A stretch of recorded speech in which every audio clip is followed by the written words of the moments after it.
ଓମ୍ ଶାନ୍ତି। 16 April 2025 ପ୍ରାତଃ ମୁରଲୀ। ଶିବ ଭଗବାନଙ୍କର ମଧୁର ମହାବାକ୍ୟ। ଶିବ ବାବା କହୁଛନ୍ତି, ମିଠେ ବଚେ ନିଜର ଅବସ୍ଥାକୁ ଦେଖ। ମୋର ମନ ସର୍ବଦା ଏକମାତ୍ର ବାବାଙ୍କ ସହିତ ଲାଗୁଛି ନା କୌଣସି କର୍ମ ସମ୍ବନ୍ଧ ସହିତ ଲାଗି ରହୁଛି। ନିଜର ଅବସ୍ଥାକୁ ଦେଖ। ମୋର ମନ ସର୍ବଦା ଏକମାତ୍ର ବାବାଙ୍କ ସହିତ ଲାଗୁଛି ନା କୌଣସି କର୍ମ ସମ୍ବନ୍ଧ ସହିତ ଲାଗି ରହୁଛି। ପ୍ରଶ୍ନ, ନିଜର କଲ୍ୟାଣ କରିବା ପାଇଁ କେଉଁ ଦୁଇଟି କଥାର ଚାର୍ଟ ପ୍ରତିଦିନ ଦେଖିବା ଦରକାର? ନିଜର କଲ୍ୟାଣ କରିବା ପାଇଁ କେଉଁ ଦୁଇଟି କଥାର ଚାର୍ଟ ପ୍ରତିଦିନ ଦେଖିବା ଦରକାର? ଉତ୍ତର, ଯୋଗ ଏବଂ ଚାଲିଚଳନର ଚାର୍ଟ ପ୍ରତିଦିନ ଦେଖ। ଚେକ୍ କର, କୌଣସି ଅପସେବା କରିନାହିଁ ତ? ସର୍ବଦା ନିଜର ମନକୁ ପଚାର, ମୁଁ କେତେ ସମୟ ବାବାଙ୍କୁ ମନେ ପକାଉଛି? ନିଜର ସମୟକୁ କିଭଳି ଭାବରେ ସଫଳ କରୁଛି?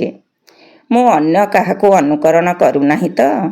କାହାର ନାମ ରୂପ ସହିତ ମୋର ମନ ଲାଗିନାହିଁ ତ? ଗୀତ। ମୁଖଡ଼ା ଦେଖେଲେ ପ୍ରାଣୀ, ଜରା ଜ୍ଞାନ କି ଦର୍ପଣ ମେ। ଓମ୍ ଶାନ୍ତି। ଏକଥା କିଏ କହିଲେ? ବେହଦର ବାବା କହିଲେ, ହେ ଆତ୍ମା ମାନେ, ପ୍ରାଣୀ ଅର୍ଥାତ ଆତ୍ମା। କହୁଛନ୍ତି ନା, ଆତ୍ମା ବାହାରିଗଲା ଅର୍ଥାତ ପ୍ରାଣ ବାହାରିଗଲା। ଏବେ ବାବା ସମ୍ମୁଖରେ ବସି ବୁଝାଉଛନ୍ତି, ହେ ଆତ୍ମା ମାନେ, ମୋତେ ମନେ ପକାଅ।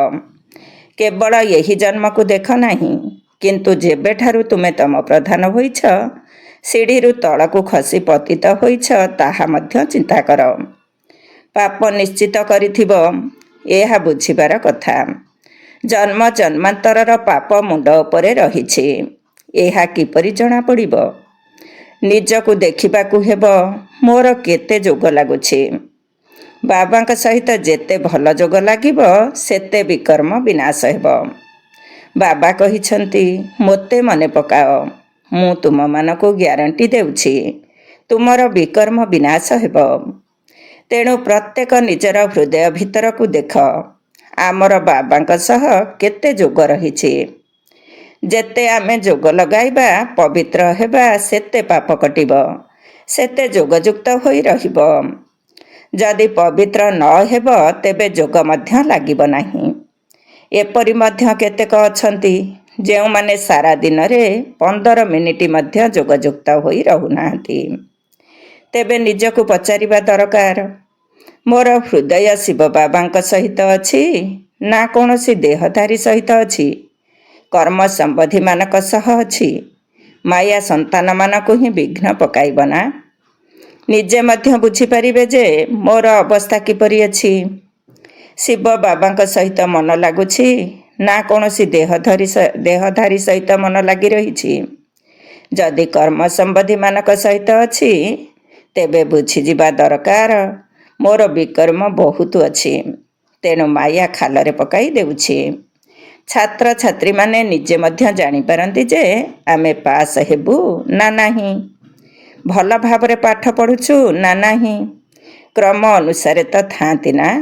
ଆତ୍ମାକୁ ନିଜର କଲ୍ୟାଣ କରିବାକୁ ହେବ। ବାବା ନିର୍ଦ୍ଦେଶ ଦେଉଛନ୍ତି, ଯଦି ତୁମେ ପୁଣ୍ୟ ଆତ୍ମା ହୋଇ ଉଚ୍ଚ ପଦ ପାଇବାକୁ ଚାହୁଁଛ, ତେବେ ସେଥିରେ ପବିତ୍ରତା ହେଉଛି ପ୍ରଥମ। ଆସିଥିଲ ମଧ୍ୟ ପବିତ୍ର ହୋଇ, ପୁଣି ଯିବ ମଧ୍ୟ ପବିତ୍ର ହୋଇ। ପତିତ କେବେ ବି ଉଚ୍ଚ ପଦ ପାଇପାରିବେ ନାହିଁ। ତେଣୁ ସବୁବେଳେ ନିଜର ହୃଦୟକୁ ପଚାରିବା ଦରକାର, ମୁଁ ବାବାଙ୍କୁ କେତେ ମନେ ପକାଉଛି ନା ଆଉ କାହାକୁ ମନେ ପକାଉଛି?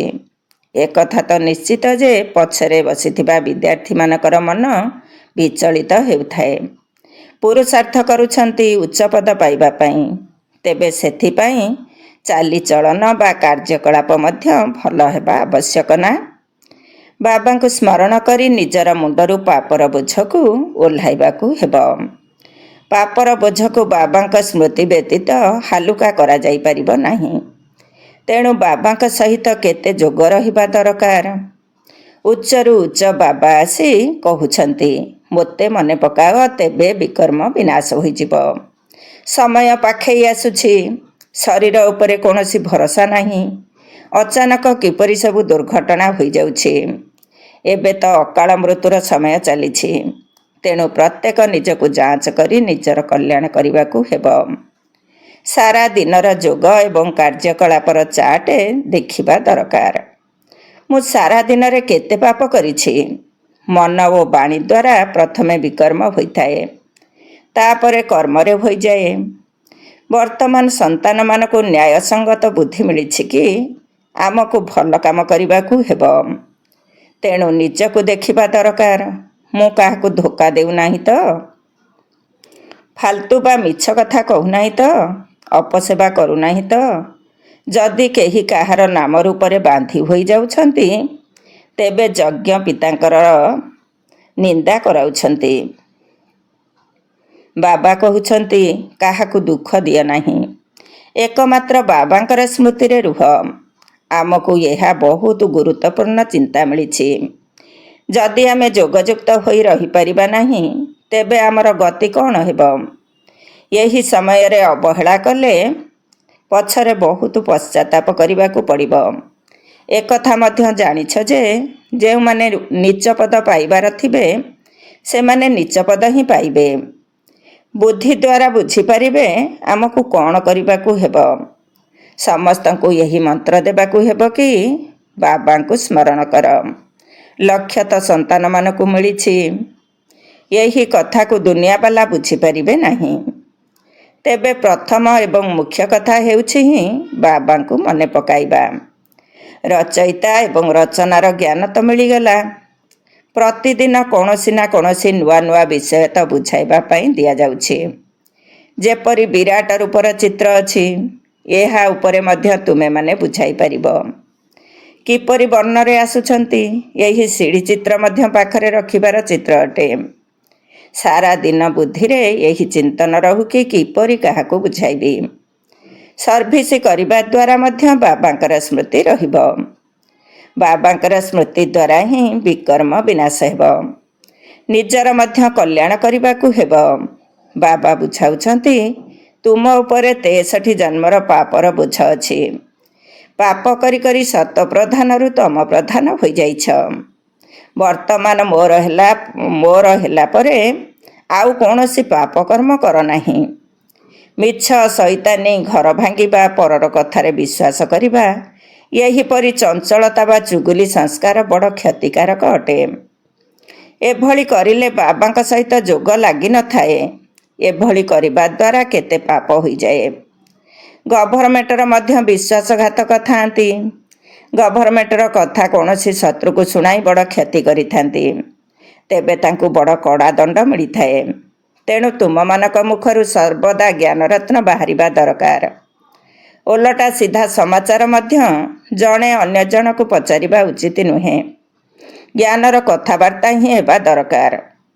ତୁମେ କିପରି ବାବାଙ୍କ ସହିତ ଯୋଗ ଲଗାଉଛ, କିପରି କାହାକୁ ବୁଝାଉଛ, ସାରା ଦିନ ଏହି ବିଚାର ଆସିବା ଦରକାର।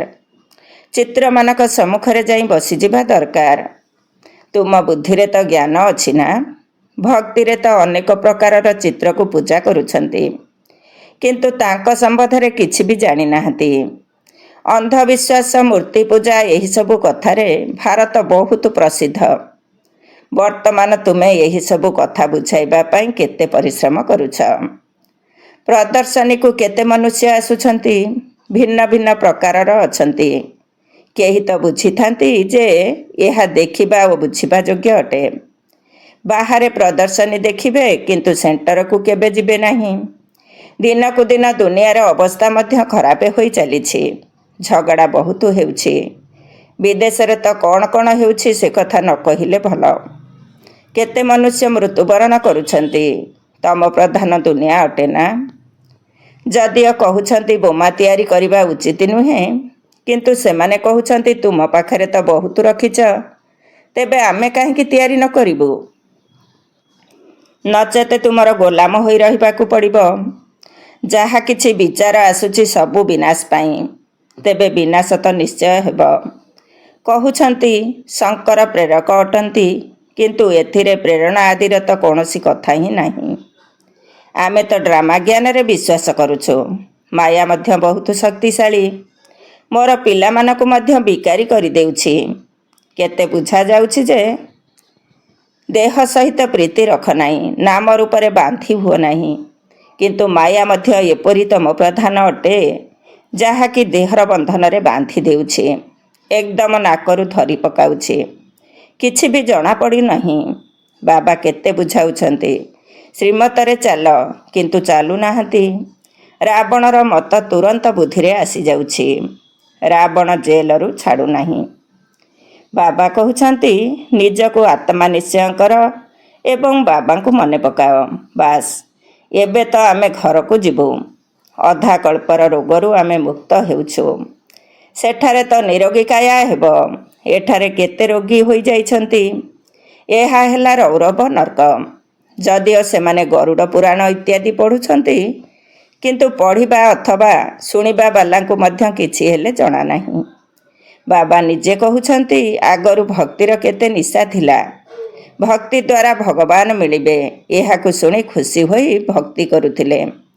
ପତିତ ହେଉଛନ୍ତି, ତେଣୁ ତ ଡାକୁଛନ୍ତି, ହେ ପତିତ ପାବନ ଆସ। ଭକ୍ତି କରୁଛ, ଏହା ତ ଭଲ କଥା।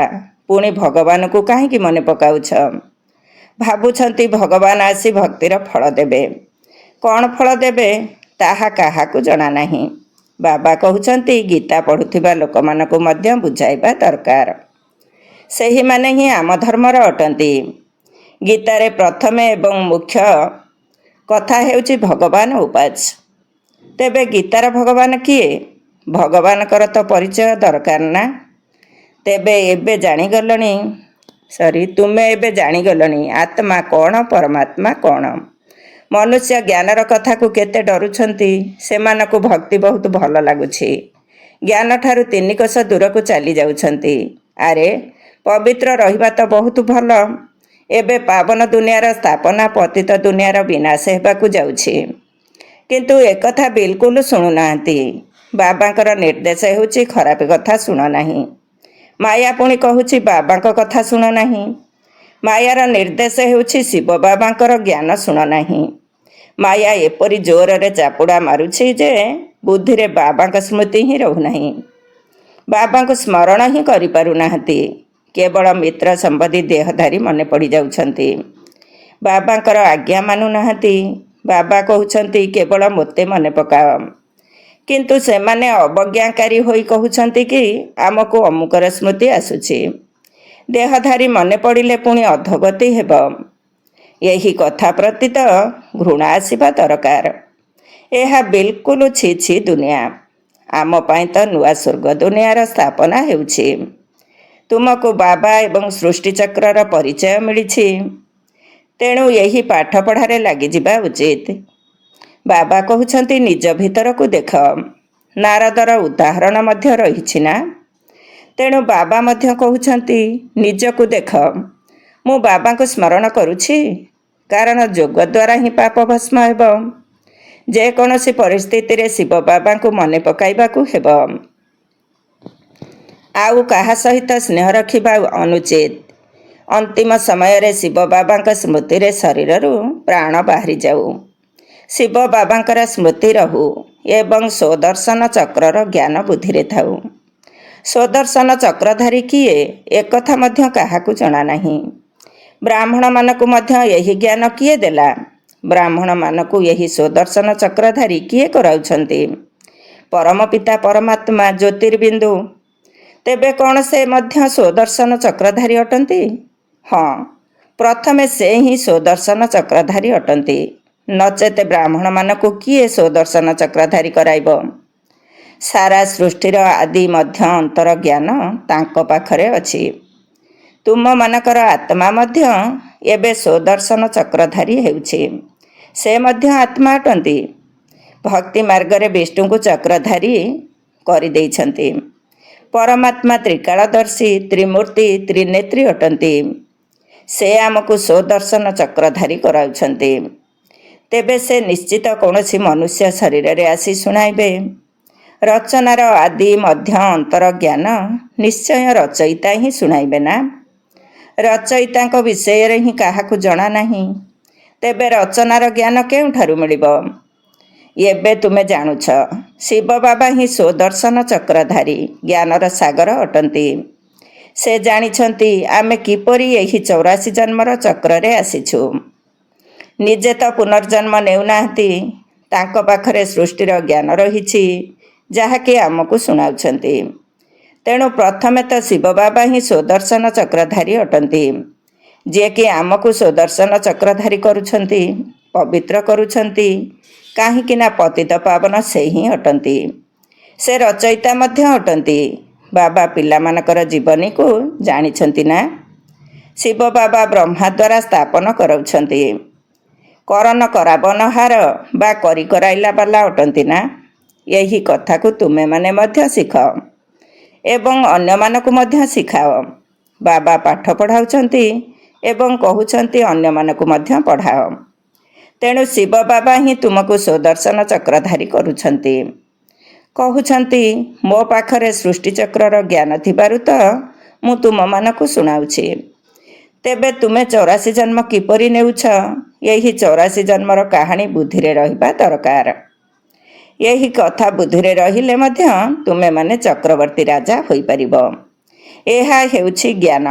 ବାକି ଯୋଗ ଦ୍ୱାରା ହିଁ ପାପ କଟିଥାଏ। ଦିନସାରା ଚାଟ୍ ବାହାର କର, ଯୋଗ ନ କଲେ ଚାଟ୍ କ'ଣ ବାହାର କରିବ? ସାରା ଦିନରେ କ'ଣ କ'ଣ କରିଲ ଏକଥା ତ ମନେ ରହୁଛି ନା? ଏପରି ମନୁଷ୍ୟ ମଧ୍ୟ ଅଛନ୍ତି ଯେଉଁମାନେ ନିଜର ଚାଟ୍ ରଖିଥାନ୍ତି। କେତେ ଶାସ୍ତ୍ର ପଢ଼ିଲି, କେତେ ପୁଣ୍ୟ କଲି। ତୁମେମାନେ ମଧ୍ୟ ଚାଟ୍ ରଖୁଛ, କେତେ ସମୟ ବାବାଙ୍କୁ ମନେ ପକାଇଲି, କେତେ ଖୁସିରେ ରହି ବାବାଙ୍କର ପରିଚୟ ଦେଲି। ବାବାଙ୍କ ଦ୍ୱାରା ଯାହା ଜ୍ଞାନ ମିଳୁଛି ତାକୁ ବାରମ୍ବାର ଚିନ୍ତନ ମନ୍ଥନ କର। ଯେଉଁ ଜ୍ଞାନ ମିଳୁଛି ତାକୁ ବୁଦ୍ଧିରେ ରଖ। ପ୍ରତିଦିନ ମୁରଲୀ ପଢ଼, ଏହା ମଧ୍ୟ ବହୁତ ଭଲ। ମୁରଲୀରେ ଯାହା ପଏଣ୍ଟସ୍ ଅଛି ତାକୁ ସବୁବେଳେ ମନ୍ଥନ କରିବା ଉଚିତ। ଭାରତବାସୀଙ୍କ ଅପେକ୍ଷା ବିଦେଶୀ ଅଧିକ ଯୋଗଯୁକ୍ତ ହୋଇ ରହୁଛନ୍ତି। କେତେ ବନ୍ଧନଯୁକ୍ତ ମାତାମାନେ ଅଛନ୍ତି, ବାବାଙ୍କୁ କେବେ ଦେଖି ମଧ୍ୟ ନାହାନ୍ତି, କିନ୍ତୁ ବାବାଙ୍କୁ କେତେ ମନେ ପକାଉଛନ୍ତି। ତାଙ୍କର ନିଶା ସବୁବେଳେ ଚଢ଼ି ରହୁଛି। ଘରେ ବସି ସାକ୍ଷାତକାର ହେଉଛି ଅଥବା ଅଚାନକ ଶୁଣି ଶୁଣି ନିଶ୍ଚୟ ହୋଇଯାଉଛି। ତେଣୁ ବାବା କହୁଛନ୍ତି ନିଜ ଭିତରେ ଯାଞ୍ଚ କର ଯେ ମୁଁ କେତେ ଉଚ୍ଚପଦ ପାଇବି। ମୋର ଚଳଣି କିପରି? କୌଣସି ଖାଦ୍ୟ ପାନୀୟର ଲାଳସା ନାହିଁ ତ? ସେଭଳି କୌଣସି ଅଭ୍ୟାସ ରହିବା ଉଚିତ ନୁହେଁ। ମୂଳ କଥା ହେଉଛି ଅବ୍ୟଭିଚାରୀ ସ୍ମୃତିରେ ରହିବା। ତେଣୁ ନିଜ ମନକୁ ପଚାର, ମୁଁ କାହାକୁ ସ୍ମରଣ କରୁଛି? କେତେ ସମୟ ଅନ୍ୟକୁ ସ୍ମରଣ କରୁଛି? ଜ୍ଞାନ ମଧ୍ୟ ଧାରଣା କରିବାକୁ ହେବ, ପାପ ମଧ୍ୟ ନାଶ କରିବାକୁ ହେବ।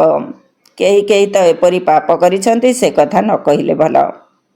ଭଗବାନ କହୁଛନ୍ତି ଏଭଳି ଏଭଳି କର, କିନ୍ତୁ ସେମାନେ କହିଦେଉଛନ୍ତି ପରବଶ ଅର୍ଥାତ୍ ମାୟାର ଅଧୀନ ଅଟୁ। ଆଚ୍ଛା, ମାୟାର ବଶରେ ରୁହ। ତୁମକୁ ଶ୍ରୀମତରେ ଅଥବା ନିଜ ମତରେ ଚାଲିବାକୁ ହେବ। ଦେଖିବାକୁ ହେବ ଏହି ଅବସ୍ଥାରେ ମୁଁ କେତେ ଦୂର ପାସ୍ ହୋଇପାରିବି, କ'ଣ ପଦ ପାଇବି। ଏଭଳି କରିବା ଦ୍ୱାରା 21 ଜନ୍ମର କ୍ଷତି ହୋଇଯାଏ। ଯେତେବେଳେ କର୍ମାତୀତ ଅବସ୍ଥା ହୋଇଯିବ ସେତେବେଳେ ଦେହ ଅଭିମାନର ନାମଗନ୍ଧ ରହିବ ନାହିଁ। ସେଥିପାଇଁ କୁହାଯାଉଛି ଦେହୀ ଅଭିମାନୀ ହୁଅ। ଆଚ୍ଛା, ମିଠା ମିଠା ଶିଖିଲଧେ ସନ୍ତାନମାନଙ୍କ ପ୍ରତି ମାତା ପିତା ବାପଦାଦାଙ୍କର ମଧୁର ସ୍ନେହ ସମ୍ପନ୍ନ ଶୁଭେଚ୍ଛା ଏବଂ ସୁପ୍ରଭାତ। ଆତ୍ମିକ ପିତାଙ୍କର ଆତ୍ମିକ ସନ୍ତାନମାନଙ୍କୁ ନମସ୍ତେ। ଆମ ଆତ୍ମିକ ସନ୍ତାନମାନଙ୍କର ଆତ୍ମିକ ମାତା ପିତା ବାପଦାଦାଙ୍କୁ ନମସ୍ତେ ନମସ୍ତେ ଏବଂ ସୁପ୍ରଭାତ। ଧାରଣା ପାଇଁ ମୁଖ୍ୟ ସାର। 1 ନମ୍ବର, ଏପରି କୌଣସି କର୍ତ୍ତବ୍ୟ କରିବା ଉଚିତ ନୁହେଁ ଯାହାଦ୍ୱାରା ଯଜ୍ଞ ପିତାଙ୍କର ନିନ୍ଦା ହେବ। ବାବାଙ୍କଠାରୁ ଯେଉଁ ନ୍ୟାୟସଙ୍ଗତ ବୁଦ୍ଧି ମିଳିଛି ସେହି ବୁଦ୍ଧି ଦ୍ୱାରା ଭଲ କର୍ମ କରିବାକୁ ହେବ। କାହାକୁ ବି ଦୁଃଖ ଦେବାର ନାହିଁ। 2 ନମ୍ବର, ପରସ୍ପରକୁ ଅଯଥାର୍ଥ ସମାଚାର ପଚାରିବା ପରିବର୍ତ୍ତେ ଜ୍ଞାନର ଆଲୋଚନା କରିବା ଉଚିତ। ମିଥ୍ୟା ଶୈତାନୀ ଘର ଭାଙ୍ଗିବା ଭଳି କଥାବାର୍ତ୍ତା ଛାଡ଼ି ମୁଖରୁ ସର୍ବଦା ରତ୍ନ ବାହାର କରିବା ଉଚିତ। କୌଣସି ଶୈତାନୀ କଥା ଶୁଣିବାର ନାହିଁ କି ଶୁଣାଇବାର ନାହିଁ। ବରଦାନ, 5 ବିକାର ରୂପୀ ଶତ୍ରୁକୁ ପରିବର୍ତ୍ତିତ କରି ସହଯୋଗୀ କରୁଥିବା ମାୟାଜିତ ଜଗତଜିତି ହୁଅ। ପାଞ୍ଚ ବିକାର ରୂପୀ ଶତ୍ରୁକୁ ପରିବର୍ତ୍ତିତ କରି ସହଯୋଗୀ କରୁଥିବା ମାୟା ଜିତି ଜଗତ ଜିତି ହୁଅ। ଡିଟେଲ୍ସ। ବିଜୟୀ ନିଶ୍ଚିତ ଭାବରେ ଶତ୍ରୁର ରୂପ ପରିବର୍ତ୍ତନ କରିଦେଇଥାଏ। ତେଣୁ ତୁମେମାନେ ବିକାର ରୂପୀ ଶତ୍ରୁମାନଙ୍କୁ ପରିବର୍ତ୍ତିତ କରି ସହଯୋଗୀ ସ୍ୱରୂପ କରିଦିଅ, ଯାହାଦ୍ୱାରା ସେମାନେ ସର୍ବଦା ତୁମକୁ ନମସ୍କାର କରିବେ। କାମ ବିକାରକୁ ଶୁଭ କାମନା ରୂପରେ, କ୍ରୋଧିକୁ ଆତ୍ମିକ ନିଶା ରୂପରେ, ଲୋଭକୁ ଅନାସକ୍ତ ବୃତ୍ତି ରୂପରେ, ମୋହକୁ ସ୍ନେହ ରୂପରେ ଏବଂ ଦେହାଭିମାନକୁ ସ୍ୱାଭିମାନ ରୂପରେ ପରିବର୍ତ୍ତିତ କରିଦିଅ। ତେବେ ମାୟା ଜିତି ଜଗତ ଜିତି ହୋଇଯିବ। ସ୍ଲୋଗାନ। ସହି ସୁନାରେ ମୋର ପଣିଆ ହିଁ ଖାଦ ଅଟେ, ଯାହାକି ମୂଲ୍ୟକୁ କମ୍ କରିଦେଇଥାଏ। ସେଥିପାଇଁ ମୋର ପଣିଆକୁ ସମାପ୍ତ କର। ସହି ସୁନାରେ ମୋର ପଣିଆ ହିଁ ଖାଦ ଅଟେ, ଯାହାକି ମୂଲ୍ୟକୁ କମ୍ କରିଦେଇଥାଏ। ସେଥିପାଇଁ ମୋର ପଣିଆକୁ ସମାପ୍ତ କର। ଓମ୍ ଶାନ୍ତି।